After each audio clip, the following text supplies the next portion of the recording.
Vou virar de novo a câmera. Deu certo, agora desligou o celular. Ganhamos mais um tempo de live. Gente, e olha só, hoje a gente conversou sobre isso e você falou que o teu celular desligava. Agora desligou o teu. Falei literalmente lidando com ansiedade, né? Eu acho que é o celular ansioso aí. Não é só o celular. Então, voltando. Eu não sei até que parte deu e eu falei, porque eu fiquei falando. Só a gente volta um pouquinho, porque tem gente que está entrando agora também, né? Então a gente retoma, não tem problema. Para quem não viu a primeira parte, eu sou a Juliana, sou a psicóloga, neuropsicóloga. Então fiz o convite aqui para a Angélica participar da live com a gente hoje. Angélica, de novo, conta um pouquinho sobre você, brevemente. Boa noite para todo mundo. Meu nome é Maria Angélica Bittencourt de Freitas, eu sou psicóloga clínica, trabalho da abordagem junguiana, né? E também fiz a especialização, por isso que conheço a Juliana. Isso. Estamos aqui para falar de ansiedade. A gente já estava falando, não sei aonde eu parei, mas vamos continuar e tá tudo certo. Isso, a gente estava pontuando sobre essa diferença, né? De conseguir diferenciar uma ansiedade de um transtorno de ansiedade. Que a ansiedade em si, ela faz parte do dia a dia. Para que as pessoas consigam sair do senso generalista de que tudo é uma crise de ansiedade. Você, inclusive, estava começando a pontuar sobre o exemplo do shopping, né? Uhum. De que a pessoa foi no shopping. Conta um pouquinho de novo. Ah, tá. Vamos supor, o paciente que vai no shopping assim e percebe um desconforto, né? Uma aceleração do coração, mão suando, e fica angustiado com aquela sensação e acha que não vai me dar alguma coisa, né? E vai providenciar aí algum atendimento porque ele está passando mal. Aí ele começa a fazer a terapia, ele percebe que, claro, o shopping, ele tem medo mais de ir no shopping, porque se no shopping dá essa angústia, talvez seja o shopping, o gatilho. Mas às vezes o gatilho não é estar no shopping, né? O gatilho não tem um gatilho específico, né? Às vezes tem um gatilho específico e às vezes não tem, né? E o que vai levar em conta? A pessoa, em primeiro passo, sempre eu falo, a pessoa tem que reconhecer, né? Reconhecer, não é um estado, porque ela dá sensações físicas, mas vamos supor, o pânico que dá né, sensação de morte, né, que eu vou morrer, vou ter um ataque do coração, depois a pessoa fazer todos os exames físicos, constatar que não tem nada físico, orgânico, né? Ela vai perceber que ela vai estar tendo crise de ansiedade, porque é isso que falou, é diferente, né, a gente estar ansioso, que é uma coisa normal do ser humano, como todos os outros sentimentos, né, e sensações, né, mas a pessoa não dá conta daquilo, ela fica muito angustiada com aquilo. Quando ela dá conta daquilo, o primeiro passo é reconhecer, estou tendo uma crise de ansiedade, mas isso não vai me matar, né? Eu consigo, assim como o meu organismo produz, ele também consegue me acalmar. Isso é claro que a princípio a gente falando, parece que é alguma coisa assim, a pessoa que tem crise de ansiedade pode dizer, gente, mas não é tão fácil assim, né? Senão a minha cabeça não é uma coisa, vamos dizer assim, é uma coisa que você tem que acalmar o seu organismo. Primeiro você respira, né? Respira, oxigena o cérebro, porque quando a gente está muito na angústia ali da ansiedade, a gente não consegue oxigenar o cérebro, né? E a gente não percebe que a nossa respiração está ali quase que parando, porque a gente está angustiado com aquelas sensações. Respira, traz de novo a razão e a emoção, porque quando a gente está na angústia da ansiedade, a gente fica ali imbuído no sentimento da emoção. A razão quase que vai embora, porque eu estou ali concentrado naquilo que eu estou sentindo. Então você vai trazer o racional para aquilo, para aquela situação, né? Reconhecendo que aquilo é uma crise de ansiedade, né? Vou aceitar aquilo em mim e vou nomear o que eu estou sentindo. Estou sentindo isso, estou sentindo aquilo, tá me formigando a mão, né? Porque Só essa aceitação já é uma base para você conseguir sair da crise futuramente, porque é um trabalho contínuo. Não é uma, duas vezes, é uma coisa, né, que você vai fazer contínuo para trabalhar essa ansiedade em você. Não é uma questão fácil, a gente sabe que trabalha com pessoas que têm, né, crise de ansiedade, não é uma coisa fácil. Mas se você aceita, eu costumo dizer assim em terapia que a gente é uma engrenagem, né? A engrenagem, você olha a engrenagem lá e você às vezes não identifica o defeito da engrenagem. Você sabe que tem alguma coisa errada. Então, o primeiro passo eu acho que é olhar para essa engrenagem. Olha a engrenagem. Com o tempo, não é na primeira vez, né? Se a gente tiver que usar essa analogia da engrenagem, meus pacientes, se estiverem escutando, vão lembrar do que eu falo, né? Se a gente olhar para essa engrenagem e começar a perceber, com o tempo a gente percebe, quando você começa a focar a sua percepção, você começa a perceber o que eu posso mudar. Com o tempo, gente, eu acho que eu tenho que mudar tal coisa. Às vezes eu não consigo mudar de imediato. Então eu acho que também é aceitar que cada um tem um tempo. Eu sempre procuro colocar as coisas, porque a gente tem que ter essa aceitação com a gente, que cada pessoa tem um tempo. Uns vão demorar mais, outros vão demorar menos tempo, mas aceitar e olhar, né? Porque olhar, eu ativo o centro da percepção, né? Olhar. Para modificar, talvez eu vou ter que ativar o centro das sensações, né? Do olfato, do paladar. E aí, aos pouquinhos, eu vou transformando essa engrenagem, vamos dizer assim, né? Porque quando a gente está com a ansiedade, o que é ativado no nosso cérebro? A amígdala cerebral, né? Não é a amígdala da garganta, não. É a amígdala cerebral, que ela é hiperativa, né? E ela hiperativando, você tem todas as sensações que são naturais da ansiedade. Mas quando você não dá conta disso, aí sim que você vai estar tendo uma crise de ansiedade, né? Isso, e o quanto a gente pontuou no início da primeira live que perdemos, sobre essa dificuldade, de fato, em nomear as emoções, em nomear o que está sentindo. Então, a gente vem dessa cultura onde hoje se fala mais em inteligência emocional, justamente para preparar essas crianças ao terem esse olhar para a emoção, né? A não chegar lá no universo adulto, no mundo adulto, e não saber nomear e ter essa dificuldade. Então, o quanto, de fato, isso contribui hoje para esse repertório, né? Porque eu consigo fazer o manejo daquilo que eu conheço. Sim. Por isso que a gente fala em autoconhecimento, inclusive, né? E é um processo. Então, conseguir diferenciar o que é uma ansiedade adaptativa ou o que é uma ansiedade patológica, né? O que é um ataque de pânico e o que é um transtorno de pânico. Porque, por exemplo, o ataque de pânico, ele pode aparecer em outros transtornos, né? Sim. Porque o que diferencia um do outro é a frequência, é a quantidade de vezes que acontece, né? Então, quando a gente fala da ansiedade, porque a gente ouve muito, né? Eu estou tendo uma crise de ansiedade. E aí, ao tempo todo, essa leitura.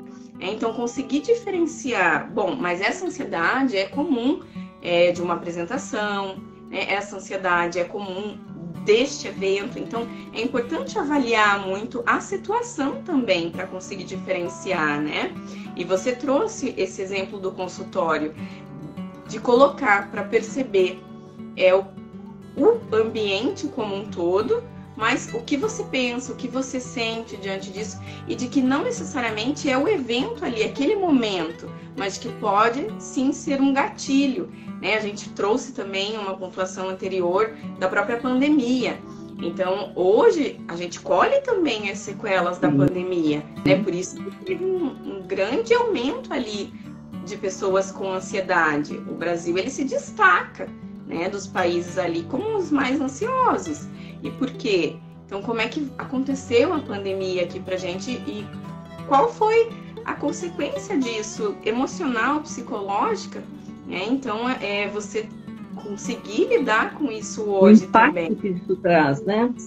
Exatamente. Porque assim, a ansiedade, quando ela começa a se tornar alguma coisa ruim para mim, que eu não consigo dar conta, né, daquilo, aí é um sinal, acho que de alerta, eu não digo nenhum gatilho, mas é um sinal de alerta, né? Pô, se eu não estou conseguindo dar conta disso, né? Eu tenho que procurar ajuda, né? Esse é o primeiro passo, né? Porque a gente tem que colocar isso. A ansiedade é uma coisa boa, né?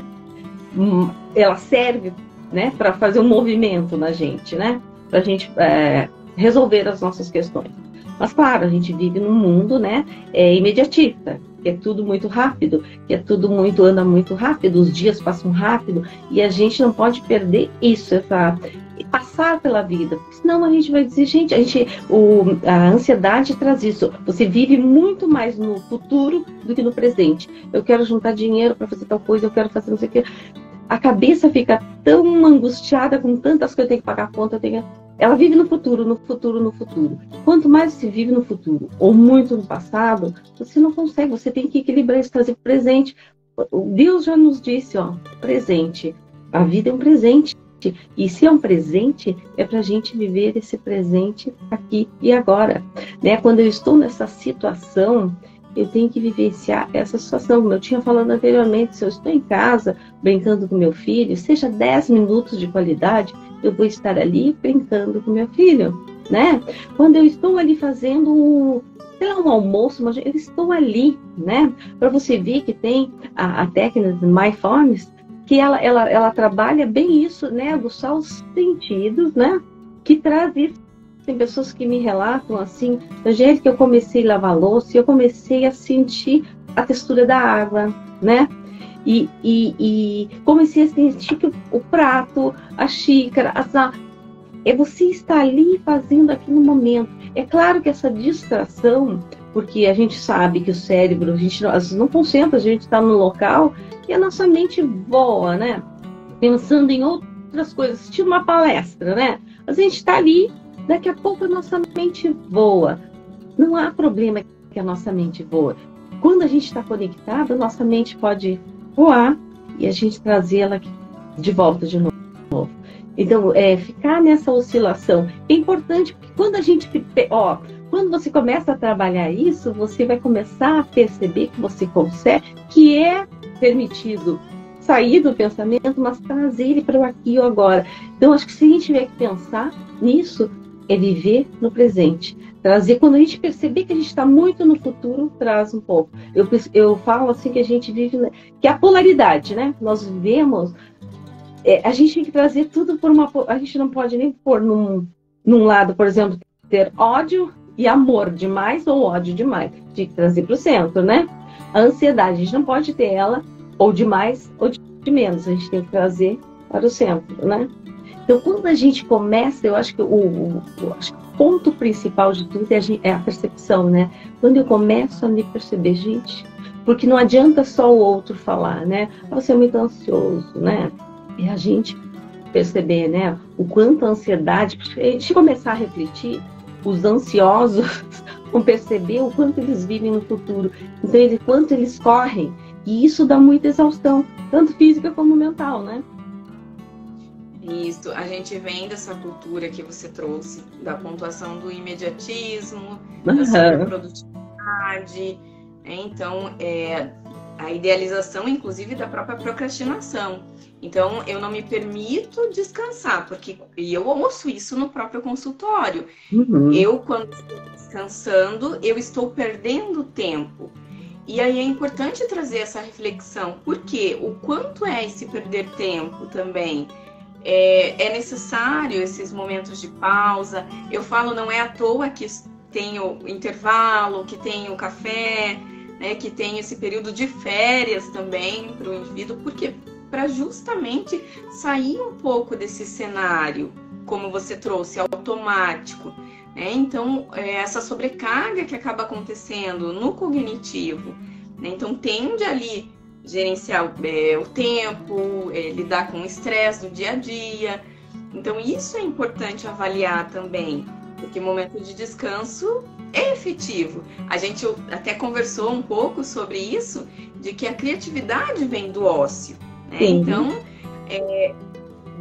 já diz o escritor, né? O escritor fala que ele precisa de um tempo para ele, o ócio criativo, né?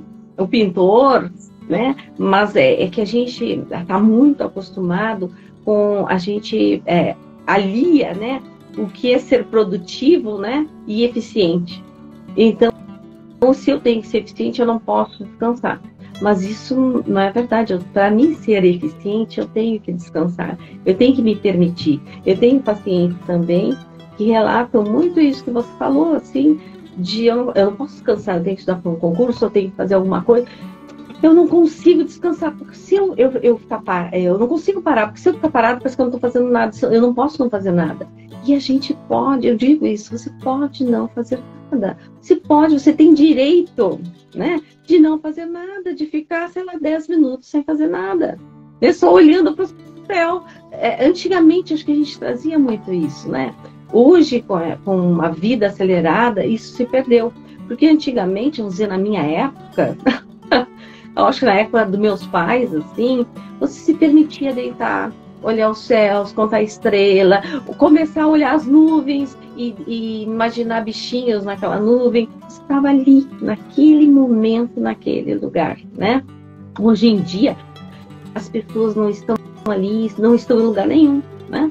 Elas se perdem não estando em lugar nenhum porque elas vivem muito. Aí depois a gente para e pensa, gente, mas passou tão rápido. Passa rápido porque a gente está sempre lá ou no passado ou no futuro. Na medida que eu não estou aqui agora no presente, é claro que eu não vou conseguir aproveitar o aqui e agora, né? Isso, e quando você fala, né, desses fatores que podem contribuir para essa vulnerabilidade da ansiedade, porque quando a gente fala do medo, é mais fácil de você identificar. Eu tenho medo de assalto, eu tenho medo de ataque na escola. Hoje tivemos um caso também, então aparece no consultório sobre. Então são questões que você consegue mensurar. Agora, né? E agora a ansiedade? A ansiedade, existe essa dificuldade por ela ser um pouco subjetiva, por ela antecipar esse futuro de fato. Né? Então, o que é o nosso organismo? Ele é preparado para fugir. Então, ele vai mandando esses sinais cognitivos e aí fisiológicos também. Então, é o sinal de hipervigilância, de fuga. E aí, isso é diante do medo. Mas e da ansiedade? Agora pensa em um transtorno.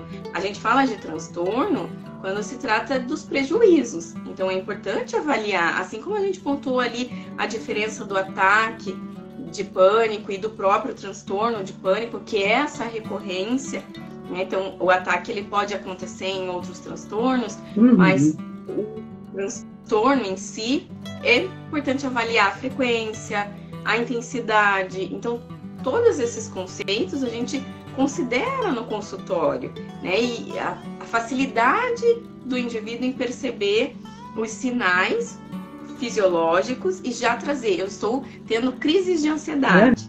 Né? Então, é um trabalho que exige ali um processo também para essa identificação, porque como você trouxe hoje, muitas vezes não é um evento ali, mas pode ser situações da vida daquele indivíduo que desencadeou um gatilho. Né? Então, eu fui no shopping, eu identifiquei uma pessoa, eu identifiquei alguma situação que remete à minha história de vida. E aí o corpo vai reagir. Né? Então, a importância de exercitar esse autoconhecimento é de fazer jus, de fato, nesse momento também. Né? Então, saber essas diferenças é importante. O que a gente percebe, né, Juliana, as alterações químicas, né? Se a gente for falar da ansiedade, né, a ansiedade normal de todo mundo é uma alteração química. Quando eu fico ansioso, né, como eu falei, da amígdala ativa, né, a amígdala cerebral, ela vai me dar uma hiperativação, eu vou, né, fazer as minhas conexões ali, aquela química do meu organismo se transforma, né, num estado normal, vamos dizer assim. Quando eu tenho uma crise, né, de ansiedade, a química, por que às vezes tem pessoas que não vão precisar ser medicadas, porque uma crise mais séria. Agora, tem pessoas que vão precisar usar a medicação porque a química já está alterada. Então, vai precisar lá de tomar uma medicação para reorganizar essa química do organismo, né? para você ver, quando eu não consigo, quando ela sai do meu controle, eu tenho que procurar ajuda do médico para tomar uma medicação. Então, por isso que é importante a gente estar sempre ativando, porque eu penso assim, ó, a ansiedade é do verbo ansiar, né? E o que eu anseio? Eu anseio por quê, né? O que eu só busco? O que eu quero? O que eu não quero? O que me preocupa? O que não me preocupa? Eu acho que a gente tem que fazer perguntas para nós mesmos, né? Sobre o que a gente não costuma, porque se a gente falar sozinho, a gente está ficando louco. E não, hoje já é comprovado que falar sozinho ajuda a pessoa, né? Então, isso é terapêutico. Eu acho que todo mundo que está nos ouvindo é terapêutico a gente falar sozinho, falar. Eu costumo sempre trabalhar com os pacientes isso. Ai, pergunta o que você está sentindo, por que você está sentindo isso, o que causou isso, né? Porque aí ele vai trazendo argumentos e quanto mais ele vai ampliando, é como um dicionário, quanto mais ele vai procurando dentro dele os sentimentos, mais vai ampliando esse dicionário de conhecimento, né? É o autoconhecimento, né? Para que eu possa melhorar de todos os transtornos e todas as angústias, eu tenho que ter um autoconhecimento. Mas então eu tenho, como, Angélica, como eu faço isso? Eu vou ter que ter um senso perceptivo das minhas ações e reações, né? E sempre tá puxando isso para aqui, agora, no presente puxa o futuro. Não que não pensar no futuro é ruim, não, é uma coisa boa. Mas se eu fico muito lá, né? Trago e ponho o pensamento aqui, agora, no presente, né? Que aqui é o importante. Eu acho que essa é a grande importância, assim, de a gente perceber, de a gente não correr no tempo, de a gente perceber mais o tempo, né? Perceber as coisas, né? Quando a gente está com amigos conversando, que é uma coisa boa, tá ali presente naquele momento, não tá pensando na conta que tem que pagar, amanhã eu tenho que fazer isso e depois amanhã eu tenho que fazer. Quando a gente perceber que tá assim, vai lá parar, pensamento, fala com você, para pensamento, vamos trazer aqui, vamos conversar aqui, porque você precisa desse tempo para relaxar, né? Você precisa desse tempo de interação, né? Interação social, interação com o outro, né? Eu assim, preciso observar. Atendi uma certa vez uma criança, né?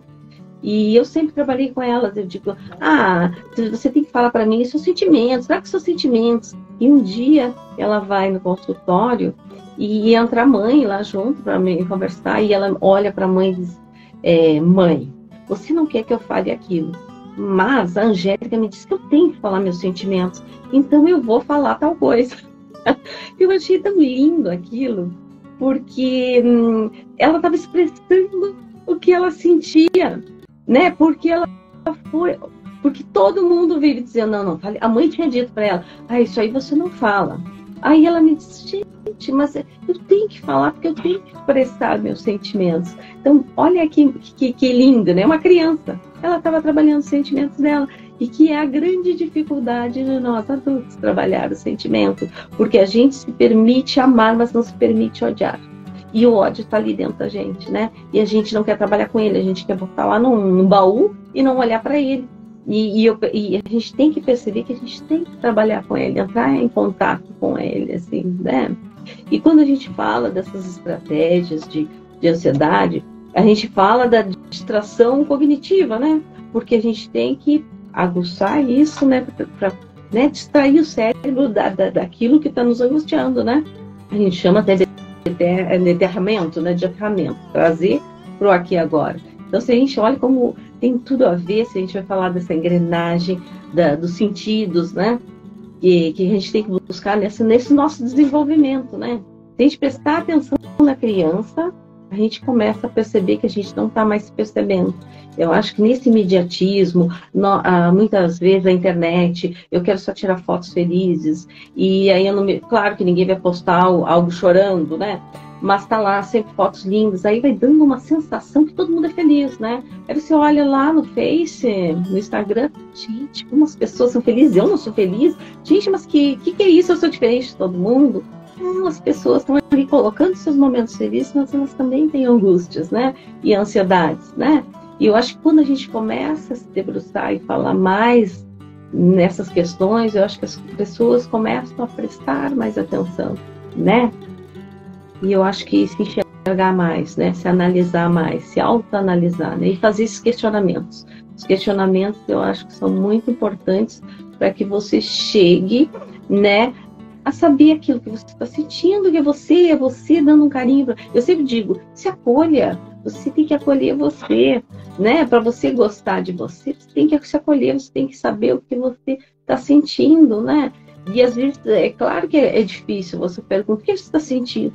Não sei, uma mistura, ansiedade, angústia, não sei, tudo se mistura, né? Mas aos pouquinhos a pessoa vai conseguindo, né, delimitar aquilo que está provocando a angústia, né? Isso, e quando você fala dessa facilidade em conseguir observar aquilo que sente, muitas vezes, como a gente pontuou, se tem a dificuldade de identificar, então anotar, né, todos os pensamentos que vêm de possíveis sentimentos que conhece, porque ali é um mapeamento também. Sim. Do que está acontecendo no momento. Claro que durante uma crise de ansiedade, o primeiro passo é você conseguir controlar essa crise. Então a gente fala muito sobre a própria respiração. E não é só a respiração, é mais do que isso. É porque você, além de mandar o oxigênio ali no cognitivo, é você sair daquele automático. Porque quando a gente fala de um perfil da ansiedade, a própria respiração tende a ser mais ansiosa, né? Ela mais ofegante, né? E meio travadas. A pessoa trava muito porque está muito ansiosa lá. Ela quase que não respira porque ela está muito centrada naquilo que ela está sentindo, né? Sentindo, mas não sabe como sair dali. Então isso é muito angustiante, né? Eu senti aquilo e sentindo que eu vou, sei lá, vou ter alguma coisa aqui, mas eu não sei. E aquilo vai dando maior angústia, né? Porque ela fica ali isolada naquela bolha de angústia, né? E geralmente as técnicas de aterramento falam bem isso, né? Eu tenho uma que eu ensino muito, 5 coisas que você possa ver. Vai diminuindo, né? 5 coisas que você possa ver. 4 coisas que você possa tocar. 3 coisas que você possa ouvir. 2 coisas que você possa cheirar. 1 coisa que você possa saborear. Quando você começa, claro que numa crise, primeiro a respiração, né? Respirar, tentar se acalmar, colocar aquilo que eu falei, né? De reconhecer, eu vou dar conta, calma, acolhe, né? Acolhe aquela angústia, nomeia ela, eu tô com as mãos geladas, ou eu tô sentindo tremor, ou eu tô sentindo meu coração, né? Agitado, eu não consigo, tô com um nó na garganta, né? Nomear onde que eu tô sentindo, é na garganta, ó. Porque aí começa essa percepção, se a técnica já vai delineando, né? Como eu coloquei, 5 coisas que eu possa ver, né? Eu me acalmar e eu vou procurar. Se eu estou num shopping, eu vou procurar. Eu vejo isso, eu vejo aquilo, porque você traz o pensamento, né? Você sai da angústia e traz o pensamento para situações reais. Porque na crise de angústia, você está tão fixado naquele teu sentimento total que você não consegue ter essas percepções, né? E quando eu começo a fazer, que é uma técnica fácil, né? Porque eu estou ali num ambiente que tem várias, né, coisas. Se eu estou num parque, eu tenho uma sensação, uma ansiedade, né? Porque como elas são muito diferentes, cada pessoa é diferente uma da outra, traz uma angústia, umas sensações diferentes, né? Se eu estou num parque, eu começo a pensar, gente, o que eu estou enxergando? Estou enxergando as árvores, eu estou enxergando a grama, eu estou enxergando os carros. Aí ela distrai a mente. É isso que as técnicas trazem, né, para as crises. Eu distrair minha mente com coisas reais aqui, ó. Porque a ansiedade, ela pode ser imaginária, ela é real e ela é simbólica, né? Então ela traz esses 3 elementos, né? Real, de sensações reais, como uma ansiedade que a gente tem que ter normal, né? Cheia de símbolos, muito simbólica, e muito imaginária, porque às vezes a gente tem essa imaginação que a gente vai morrer, essa imaginação que a gente não vai dar conta daquilo, daquele momento. E como a gente vivencia um momento muito agitado, as pessoas, né, muito no coletivo, como esse caso hoje que você nomeou, né? Gente, é uma coisa, as pessoas estão muito, né, no coletivo, né, ansiosas e lidando com situações, essas pessoas têm que passar do medo, né? E o medo depois de, né? O medo, eu sempre falo assim, o medo é como se a gente estivesse num local e tivesse um barulho lá da porta, né? Às vezes o medo vai me travar, ou o medo vai fazer eu correr. Mas quando o medo me trava e eu não abro a porta, eu não vou saber o que tem lá do outro lado. Às vezes a gente cria monstros dentro da gente, e se a gente não abrir a porta para ver o que tem do outro lado, a gente não vai saber o tamanho do monstro. Às vezes, os nossos monstros internos são menores do que a gente imagina. A gente projeta muito monstrão. E às vezes a gente acha, e a gente vai abrir a porta, é um gatinho que passou e derrubou um vaso. Não é um ladrão que ia chegar com uma arma e assaltar. Então a gente tem que pensar nessas coisas, o quanto a gente perde por não entrar em contato com nós mesmos. Nós temos que entrar em contato com nós. A gente tem que trazer mais do presente. Olha quanta coisa é fácil. Sei que não é fácil, mas também é difícil. Quando eu estou na ansiedade, numa crise de ansiedade, mas o quanto, se eu trabalhar essas questões, eu posso me tornar uma pessoa até melhor, aproveitar melhor a minha vida, né? Porque eu vou estar trabalhando isso, o presente, o dia a dia, aqui e agora. E é esse autocontrole, né? E o que eu consigo controlar, tem inclusive várias falas, né? Eu não consigo controlar tudo é muito, mas o que eu de fato consigo controlar?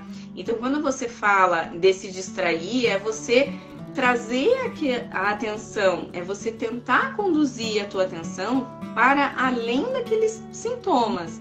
Então, você cuidar da respiração, você usar o sensorial, é também uma estratégia. Claro que cada pessoa, a gente precisa, e eu falo, né, o consultório não é receita de bolo, onde essa receita... Cada pessoa é única, né?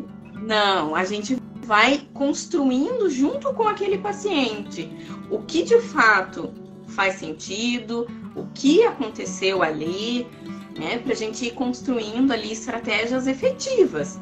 Porque às vezes a respiração deu para um, não funcionou para o outro. E aí, o outro, né, que pode usar uma estratégia também. Então a gente fala, eu uso sempre um exemplo, porque que diante de uma crise, muitas vezes é oferecido um copo de água, de água gelada. Porque a temperatura é trabalhar também o sensorial. Porque quando você pega do gelado, do quente, você toca, isso, você né? E ele te dá a sensação do gelado, e você vai saborear, você vai sentir o sabor da água, né? Isso. Então quanto é importante essa distração cognitiva, né? Para que eu consiga, a palavra tem distração, uma estratégia, né? De distração cognitiva. Porque distrair o cérebro com aquilo que é real, né? Porque ele está tão absorvido no meu pensamento, né, imaginário do que eu vou ter um infarto, ou que eu vou ter alguma coisa, ou que eu não vou conseguir controlar essa ansiedade, ou vai me dar aqui dentro desse ônibus que eu não... que tá cheio de gente que eu não conheço, e como é que eu vou sair disso? Eu não vou... né? Respira, né? Oxigena o seu cérebro, traz de volta o pensamento, reconhece que você está tendo a crise mesmo e que você tem direito de tê-la, mas que ela, assim como ela começou, e dura geralmente uma crise de ansiedade, né, de 10 a 40 minutos no máximo, né, de 10 a 30 minutos que dura uma crise de ansiedade, né, mas claro, a gente não está tirando o peso que é isso para uma pessoa, né, que está sentindo tudo isso, mas é reconhecer, aceitar, né, e investigar que sentimento é aquele, né? Não comprar esse pensamento imaginário que eu não vou dar conta daquilo. Eu vou dar conta daquilo. Mas isso. Tudo é com trabalho diário, né? É com trabalho diário e disso que eu trago, assim, trazer a mente para aqui e agora, né? Quando você fala, inclusive, do tempo, ela tende a ter esse marco de tempo, mas a gente sabe que a crise ela pode se estender um pouco mais, porque varia de indivíduo para indivíduo. De pessoa para pessoa, Mas em média, você fala de 10 a 40 minutos, né? A crise inteira, assim, em média. Mas cada pessoa ela vai aparecer de uma forma, né? Sensações diferentes, né? E depende do tempo também diferente. E distanciamento diferente. Tem pessoas que têm uma crise, já procura ajuda, já vai dar contorno para isso, não vai se transformar numa crise muito. Porque as pessoas, às vezes, têm tendência a ir deixando. Ah, não, eu só tive alguma coisinha. Mas se ela começar a prestar, porque o corpo, eu vejo assim, o nosso corpo dá sinais. A gente é que não sabe ler os sinais dele. Né? Nosso corpo vai a todo tempo ele vai dando sinais, as sensações vão dando sinais, né? Até nós já tínhamos falado de manhã na alopécia, na psoríase, né? Coisas que são da angústia que a gente vivencia para você ver, vem para o físico, né? As coisas, não que a ansiedade, o que é irreal, vamos supor, a gente não sente todas aquelas sensações angustiantes você está sentindo, né? Mas é trazer para esse aterramento para você conseguir sair dessa. Tem pessoas que têm a falta do, né? Perde o tato, né? A crise entra em crise e ela perde a sensação de tato, não consegue segurar, né? Aí o que ela fica? Ela fica ansiosa porque ela não. Ai, gente, eu não consigo segurar. Será que eu vou sempre ficar assim? Aí ela se angustia dentro da sua própria crise ali, né? E aquilo, o que você tem que fazer? Respire e você vai estar trazendo a pessoa para aquele aterramento. E ela própria pode ir fazendo isso com o tempo, ela vai aprendendo a essa conversa, dialogar com ela, essa pergunta, né, que ela tem que fazer para ela, e vai conseguindo aos pouquinhos, através desses sentidos, assim, e aquilo que você falou também, acho que é muito importante agora, linkando, né, que cada um é uma estratégia diferente. Por exemplo, essa que eu falei, né, 5 coisas que eu posso ouvir, algumas pessoas vão se adaptar com essa técnica, outras pessoas vai se adaptar lá, eu tô lavando a louça, eu vou sentir, eu tô tomando banho, eu vou sentir, porque é bom um banho, sentir a água, o barulhinho da água, os sons né? Fica um pouco em silêncio, tenta ouvir os sons de noite, que é mais calmo. Vai para um parque, vai ouvir o pássaro cantando. O que está quando é a buzina, é o pássaro? Se conectar, acho que nós precisamos, a gente está muito no externo, tipo, você se conectar com o interno. E se conectar com o interno é trazer essas sensações, né? Eu sentar num parque e tentar escutar o som, começar a apreciar o que eu estou enxergando naquele, né? Que a gente fique sei lá, 10, 15 minutos, né? Ali, aqui e agora. Eu acho que isso, e você a pessoa ela vai se conectando com ela, né? É um olhar diferente que ela vai estar trazendo para a vida dela. Isso. E você fala do som, muitas vezes a música ela ajuda nesse momento. Sim. Hoje a gente estava conversando sobre o animal também, né? A gente sabe que os animais também têm ansiedade. Não só as crianças, mas os animais também. Mas eles também podem ser um recurso para auxiliar nesse momento, né? Uhum. Então tem paciente que usa o animal ali naquela situação como estratégia. Então ele começa a perceber o animal, começa a conversar com o animal. Né? Então é um recurso também possível, né? De recorrer ali para esse... né? Cada um achar assim, ó, porque não tem uma coisa pronta, como se diz, uma receita de bolo. Como as pessoas, nós todos somos diferentes, e eu acho que a gente tem que aceitar, assim, esse ser único, né? Quando a gente atende, a gente sabe, ali tem uma pessoa única na nossa frente, que a gente tem que estar conduzindo como aquele ser humano único ali, né? E prestar atenção nisso. Então a pessoa também tem que se identificar com o ser único, e alguma técnica não é uma receita de bolo, e que eu vou achar a melhor técnica junto na terapia, junto com o terapeuta, você vai conseguir achar o que é melhor. Tem pessoas que gostam de escrever, né?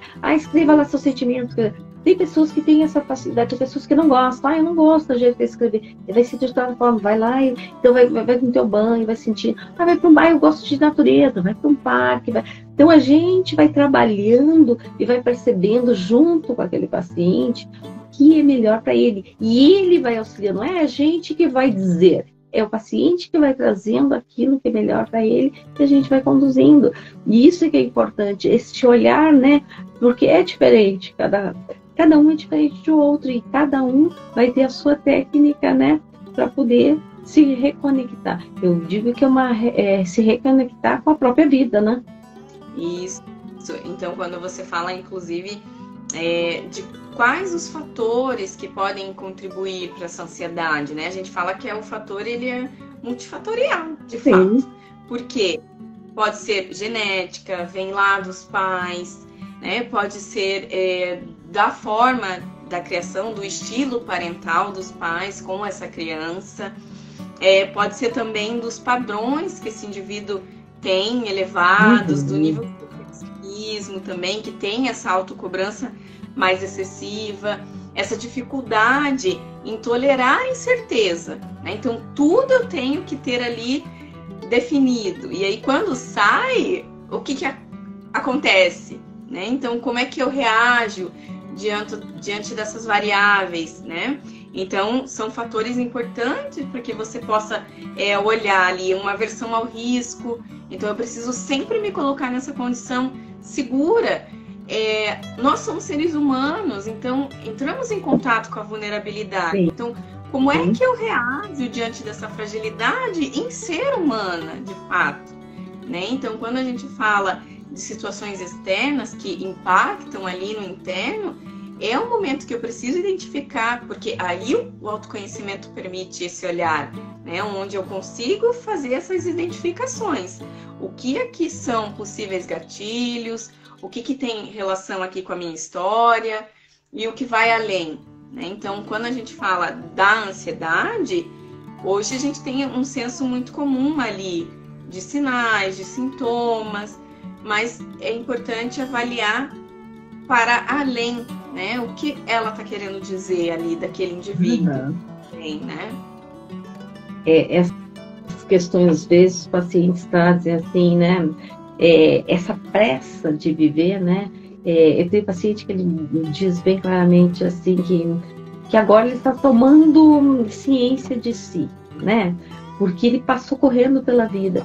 E agora, né, de tanta gente trabalhar esse contato, né, de estar no aqui e agora, no presente, aos pouquinhos a pessoa vai se dando consciente presente, ela vai fazendo essa conexão, mas é a engrenagem que eu falei, né? Ela vai conseguindo, gente, eu tô com aquela minha engrenagem muito além, né? Ela tá muito rápida, eu tenho que diminuir essa velocidade dela, né? E eu tenho que estar aqui no momento presente, porque eu estou passando pela vida. E aí começa a vir as doenças psicossomáticas, né? Que começam a atrapalhar.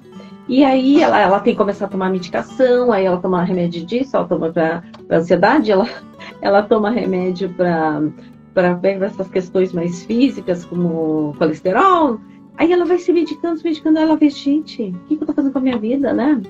Então, aí parece que só assim eu consigo olhar para ela e dizer assim, gente, né, eu preciso desacelerar e eu preciso olhar para as questões que realmente são importantes, né?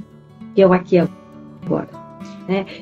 Isso. Eu, assim, quero deixar aqui, né, eu acho que as pessoas têm que ter, assim, se permitir, né? Ter dias ruins, a gente pode ter dias ruins, né?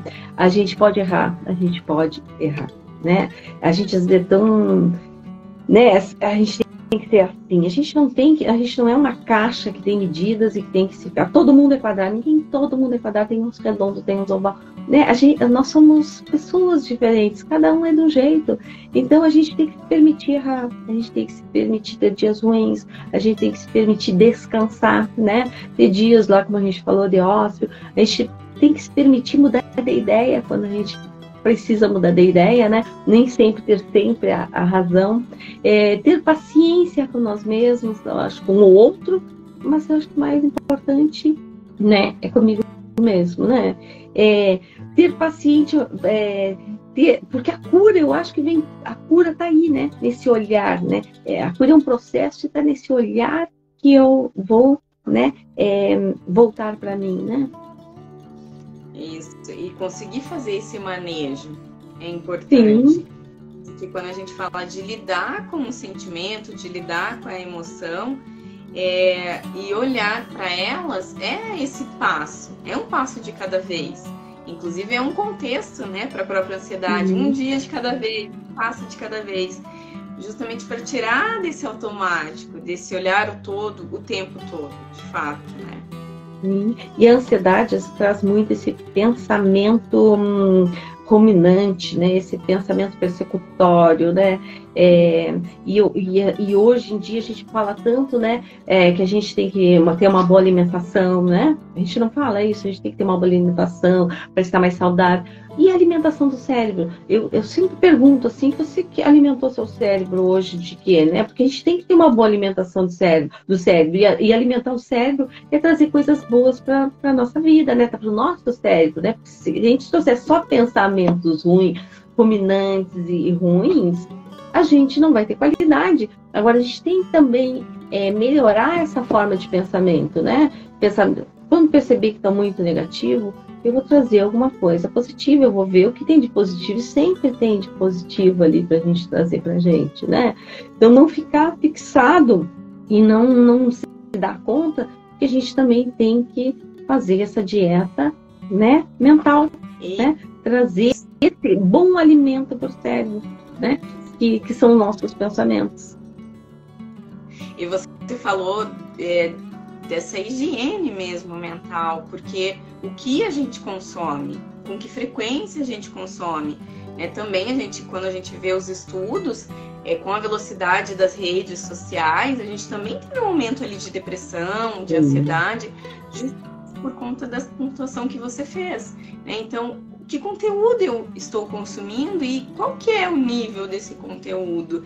Eu fico todo o tempo, aí entra a configuração da comparação, então tem vários fatores que podem influenciar, mas se eu consigo identificar quais os gatilhos, eu consigo sim colocar um limite, né? Um limite para o próprio uso. E eu falo que a ansiedade, ela pode ter outras comorbidades, né? Então a gente fala da depressão, existe uma grande parcela, né, de ansiedade com depressão. E quando a gente fala também do que você consome, como você consome, nas redes sociais, a questão do impacto às vezes na própria alimentação, né? Então a gente ouve o quanto está relacionado, muitos relatos ali dos pacientes. Eu fiquei ansiosa, eu só comi, eu comi o tempo todo. Então, como é que é essa percepção da ansiedade? É um sinalizador, então, o que está te dizendo? O que está qual o gatilho disso, né? A ansiedade, né? Se a gente for ver, né? Comer, né? Por trás desse comer, vem a ansiedade. Por trás, comprar, né? Está a ansiedade, né? Olha quantas coisas a ansiedade está presente ali. E é como se eu preenchesse um vazio que existe dentro de mim, né? Eu estou preenchendo ou com comida, ou com droga, ou com compras, né? E a pessoa que tem, né, que tem a compulsão, assim, é um vazio existencial que eu preciso preencher com coisas, mas que depois não me satisfazem, né? Porque existe ali uma ansiedade tão grande que eu tenho que trabalhar, aquela ansiedade, né? Às vezes eu vou fazer uma bariátrica, mas eu tenho que trabalhar aquela ansiedade, né? Porque é aquela ansiedade que fazia eu comer demais, né? Então, o quanto a gente tem que ter esse olhar, prestar atenção para nós mesmos, né? E hoje em dia, com essa, né? A gente está tão olhando para esse externo, né? Não que não seja uma preocupação com o interno, vamos supor, eu tenho que estar bem de saúde, eu vou regular minha alimentação, eu vou fazer atividade física. Isso tudo é bom, porque a atividade física, até ela melhora a química do organismo, né? Cerebral. Então, ela vai te trazer também bem-estar, né? Então, é importante, mas não só esse olhar para o externo, mas para esse interno, de que eu estou alimentando, como eu falei, no pensamento. Porque às vezes a gente não está preocupado, a gente só se preocupa com esse externo, e o interno, né? É o mesmo pensamento que eu tenho, o que eu estou colocando dentro de mim do alimento, né? Eu estou colocando coisas saudáveis ou eu estou colocando só porcaria? Mentalmente também, eu estou colocando coisas saudáveis na minha cabeça ou eu estou só me alimentando de coisas negativas, né? Eu acho que a gente tem que colocar esse olhar para essas questões, né? Para que a gente consiga, né, melhorar a qualidade, eu acho, a nossa qualidade de vida, né? Que depende disso, né? Desse bem-estar, né? Físico, psicológico, mental, né? E o quanto é perigoso, né, se tornar esse ciclo, quando você fala, às vezes para aliviar aquela ansiedade, aquela tensão, eu faço ingestão ali de bebida alcoólica. Então, no primeiro momento, há aquela sensação de relaxamento, porque eu não consigo utilizar outros recursos para relaxar. Então, eu faço uso da bebida porque se torna ali efetivo. E aí você torna um condicionamento, né? Porque você acaba usando uma vez, aí passou. Aí depois, mais um pouco. Então, isso pode se tornar ali um vício, assim como o próprio cigarro. Então, cigarro traz um bem-estar, vamos supor. Você bebe ali, você fica mais soltinho. Traz um certo bem-estar. Por quê? Porque vai também lidar com a química do seu organismo, né? Te deixou mais soltinho. Mas o quanto aquilo também pode trazer, né, consequências, né, de alcoolismo, né, de droga, né? Que aí você não consegue sair, né? Porque o pensamento tá ali, né, uma sensação boa, e quanto que é difícil depois, né, eu organizar todas as questões em que eu me coloquei, né. Então, questões, eu acho que para pensar, né, de a gente se permitir, mas que também a gente tem que alimentar. Se a gente for falar de alimento, alimentar nessa mente com coisas boas, né, porque isso vai ser importante para o nosso autoconhecimento. E eu falo que o quanto esse olhar para a própria forma de pensar, você trouxe essa pontuação.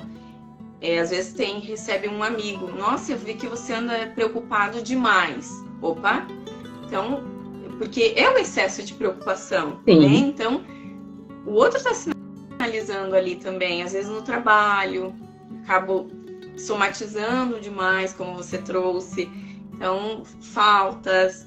E aí alguém também pode auxiliar ali nessa percepção para o outro, né? Se o indivíduo mesmo tem dificuldade de se perceber, as relações também contribuem para isso, de alguma forma, né? É muito mais fácil a gente, né, projetar no outro, mas não olhar nossas questões, né? Então a gente tem que fazer, às vezes, essa faxina mental, né? Eu digo faxinar. Sim, a gente não faz uma faxina na casa, a gente limpa os armários, tira as coisas antigas, vai colocar as coisas novas, né? A gente não tem esse pensamento, chegando no fim ano, vou fazer uma limpeza, né? Porque é bom para o ano chegar. Assim a gente tem que fazer com a mente também. Tem coisas que não é bom estar dentro da mente da gente. Se a gente for trazer isso para o concreto, assim, a gente tem que faxinar essa mente, né? Perceber e começar a fazer a faxina de tirar as coisas que não são boas para mim e trazer esses pensamentos que são bons. É fácil, a gente fica falando aqui, é fácil, não é fácil, mas é um trabalho contínuo com você mesmo. Né? Eu acho que é um carinho e um amor para com você. Eu sempre digo assim, parece egoísmo, assim, quando eu falo assim, eu digo, você tem que pensar em você. Mas porque quando a gente não pensar na gente, a gente não consegue, a gente só projeta e não consegue pensar e dar uma qualidade de vida para o outro. Porque se eu estou sempre no futuro, eu não vou estar aqui com o outro no presente, né? Eu trago um exemplo também como no avião, né? O avião lá, né, o avião traz as máscaras, você vai ter que colocar a máscara em quem? Vai ter que colocar em você. Se você não colocar em você, você não vai conseguir colocar no outro. Então, o quanto você tem que estar bem com você, para você estar bem com o outro, né? Então, pegar esses exemplos, assim, básicos, né, que é faxina, para trazer para a nossa vida e pensar, gente, realmente, né, eu tenho que fazer isso, porque isso vai ser, eu vou estar pensando em mim, não é eu egoísta, eu pensando em mim, eu também consigo ajudar o outro. Se eu não consigo ajudar a mim mesmo, eu não consigo perceber coisas em mim, eu vou conseguir, né, ajudar o outro que está à minha volta, que é o meu familiar, que é meu filho, né? Eu vou estar sempre centrado muito no externo. E eu tenho que me centrar nas coisas do aqui e agora, do real. Nós aqui, nós estamos centradas em falar, né, de ansiedade, né? Estar aqui agora, né? Eu não vou estar pensando na conta que eu tenho que pagar amanhã, no trabalho, o que eu tenho que fazer, de manhã eu tenho que sair cedo, depois eu volto, não vou ter tempo. É centrar no aqui e agora, né? Sim. Isso é importante para as pessoas. E como lidamos com as variáveis de hoje, principalmente, né? Depois de 20 minutos de live, desliga e depois retornamos. Retorna de novo. Angélica, então a gente tem ali um minutinho para finalizar. Eu queria agradecer você pelo convite. E a ideia é essa, eu sempre falo, reforço, é a gente trazer um pouco de relato das nossas experiências, da nossa bagagem, né? Como a gente conversou hoje em específico. Temos aí uma caminhada, e aí o que a gente pode contribuir aqui? Nas redes, né? Quem quiser perguntar depois também, pode mandar pra gente que a gente responde. Uhum. Então, eu falo que a ideia é ampliar, né? E trazer um pouquinho aí para que as pessoas possam também visualizar e ter ideias ali do que a ansiedade pode prejudicar, de que forma eu posso olhar para essa ansiedade também, né? E a gente tem ali tipos de ansiedade, dentro do contexto de ansiedade, a gente tem algumas ansiedades, né? A gente pincelou algumas coisas, né? Da ansiedade tem muitas coisas a falar. É claro, a gente não está aqui para dar aula, né? A gente está aqui para fazer um debate sobre ela, então a gente trouxe essas questões. Mas, claro, a gente não se aprofundou dentro dessas questões, e depois vai várias lives, a gente pode, né, aprofundar melhor. Mas são coisas pontuais, eu acho que importantes, né?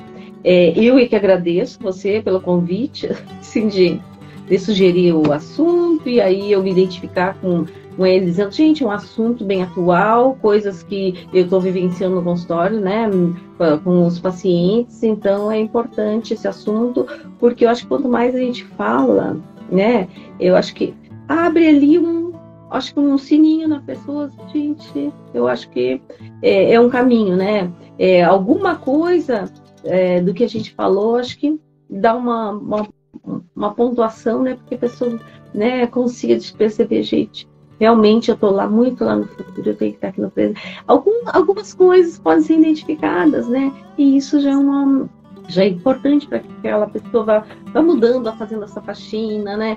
Vá mudando seus pensamentos, vá percebendo que ela pode ter controle dessa ansiedade, mas que aos pouquinhos, que ela tenha paciência com ela mesma, que as sensações são diferentes para que a pessoa é única, né? Então, tantos pontos aí, né, que a gente pode, né, acho que conversou bastante, mas que é importante, né? Então, eu que agradeço. Obrigada pelo convite. Boa noite para você. Boa noite para todo mundo. Tchau, tchau.